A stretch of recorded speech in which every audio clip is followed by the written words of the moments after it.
On est très content de cette deuxième édition du Trophée des possibles. Cette année, on a eu beaucoup de candidatures avec des projets extrêmement exemplaires, innovants. Et c'est tout le sens de ces trophées de mettre en avant l'innovation au sein de notre réseau, de notre écosystème, parce que nous avons des acteurs qui sont à l'avant-garde de la transition écologique. Merci en tout cas au jury, à l'association Maison de Qualité. On est très fiers d'avoir reçu le prix de l'habitat écologique à prix abordable.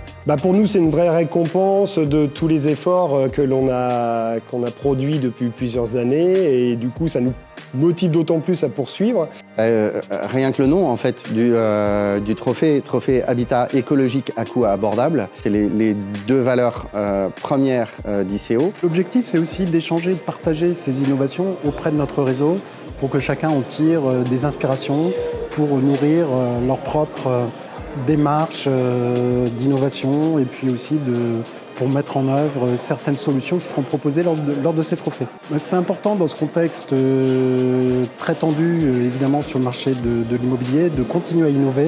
Donc l'innovation, c'est assez difficile dans ce type de crise que l'on connaît actuellement, mais c'est aussi un facteur clé de succès pour préparer l'avenir.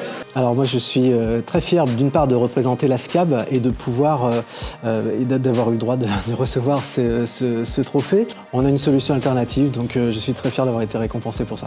Ces questions de mixité sociale, d'écologie ne sont pas des questions si simples que ça et qu'il faut les partager ensemble, les réfléchir collectivement pour pouvoir les mettre en œuvre de la manière la plus heureuse possible.